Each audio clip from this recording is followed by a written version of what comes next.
relationship counselor, Elizabeth Overstreet. Everyone has this vision in their mind of what marriage is, how romantic they want it to be, how they're going to raise their children, what the core values are going to be in that relationship. But often we don't tell each other totally what that vision is.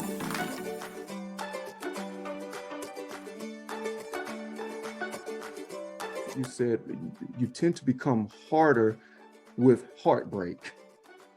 I think that's very powerful. Let me tell you why, because I think everyone in some manner has endured some level of heartbreak. But the patterns, if you keep going through various levels of heartbreak, I think it's kind of a human defense to, in a way, to become harder to that, to kind of defend off, any impending, hurt that may try to come again. How would you address that with anyone for that matter? Yeah, it is common, and I would just acknowledge first that it's absolutely common. You're not alone. You're doing what everybody does. Your natural defense system to keep you safe is to put up guards and not get hurt. But what you're not doing is learning from each heartbreak. You're not looking within to say, well, okay, this person hurt me, but I also played a part. It takes a lot of courage to say, what did I do and how did I behave? And maybe it's I stayed too long. Maybe I tolerated abuse because I didn't really recognize it right away. So if you grow up in a home that has a lot of unhealthy patterns, you dismiss a lot of these red flags. They feel like, oh, well, I noticed them, but I'm going to ignore them. And then you shove them under the rug. And like I like to say, the rug becomes really lumpy and you start tripping over the rug because you can't keep shoving things under rugs. So the first step is the awareness, always the awareness. You become aware, I played a part, what do I need to learn? And that's empowering. Now I can learn some skills because dating is a bunch of skills. Relationships require skills. Love is your birthright. Love is something that we're all just born with the capacity to love and be loved.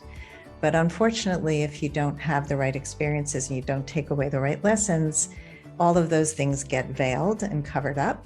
And then you have to take those covers off and start one at a time. You don't just take them all off at once, because that's like saying to somebody, just be yourself. Just take all the guards down. It's like, oh my God, I'm going to fall off a building without a safety net. You can't do that. Now, is this just for individuals over 40?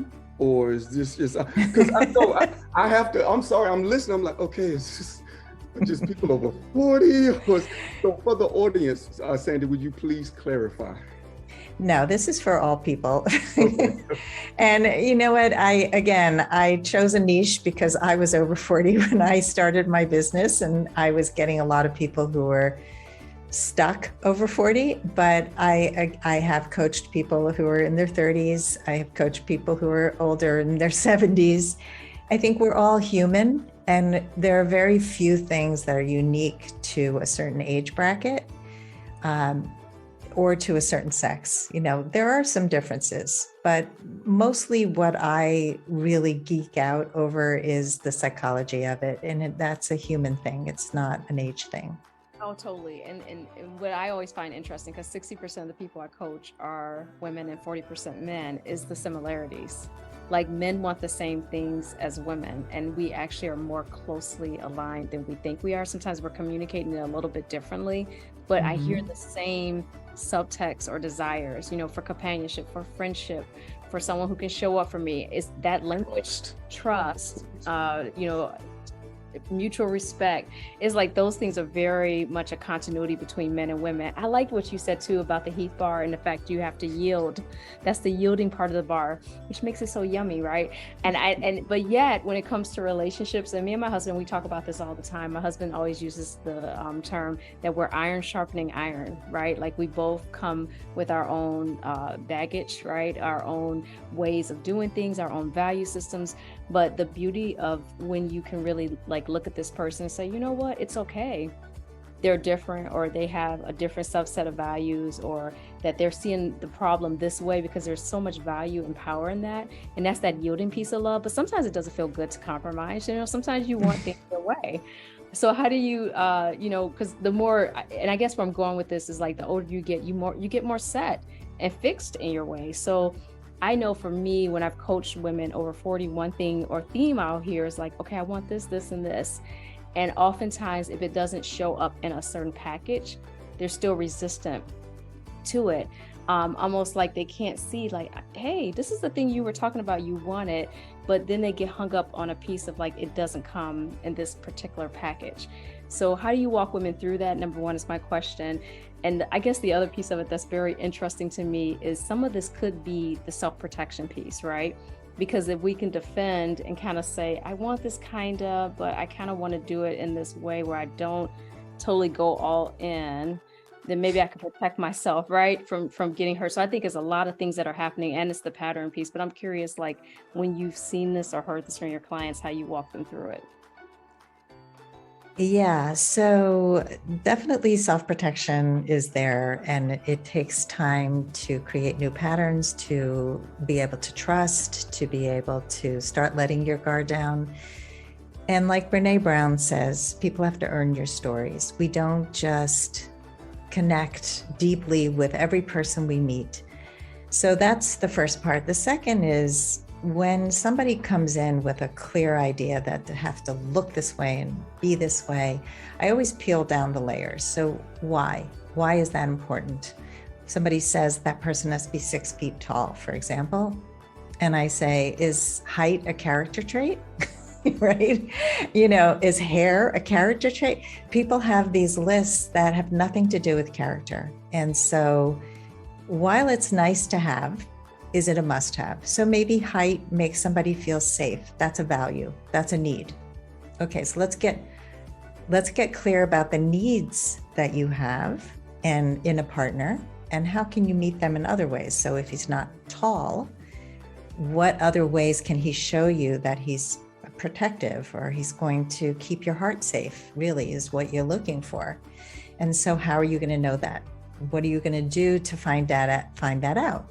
How are you going to know if somebody makes good choices in their life? I just wrote this book called Choice Points. The way that we make choices in life is huge. You want a partner whose choices you trust. Well, so how are you going to find out? Well, you're going to see the choices that they make in life. You're going to see what they do in a crisis. You're going to see how they handle stress. Those are the ways that we're going to find out whether a partner has the potential to be in our lives, not because they look a certain way. And the more we can also fill our own cup, fill our own needs, the more compassion we'll have for how somebody else shows up in our lives. I think we get out of that type. And I mean, I'm writing a new book, actually. I just published my other book like a week ago, but I came up with this idea that of writing a book. I'm writing one right now too. And it's a lot of work. So congratulations. It is a lot. Thank you. But a friend of mine said to me, what's next for you? And I said, I just wrote a book. What do you mean, what's next? And then I thought about it. And I said, my tagline on my website is hope and confidence to love again. And I thought that would be a great book, giving people hope and confidence, because it's not just hope, it's also the skills and the confidence to find love. You have to have both. And so I made a Google Doc and a form for people to fill out. And I got all these couples who are applying to be in the book. And I started interviewing them. And today I interviewed this couple in New Zealand she's 11 years older. They started out as friends. She was still married, so there was no way she was going to date him. They were like church friends, and he would come over and hang out with her family, but he was a rock star. He was a musician, and he sheared sheep. Like he was totally not anything like anybody she had ever been with. So she never considered him as a person she would date when her marriage fell apart. She was this Christian woman, church going. He was not. Just their lives were so different. But as they got to know each other, she found out he was so much smarter than she thought. She thought she needed somebody in academia. He was brilliant. So these are, to peel back those layers, emotional intelligence, much more important than a PhD. people come in with these requirements that are crazy. And so the 11-year age difference, she said she feels younger than he is because of his emotional maturity.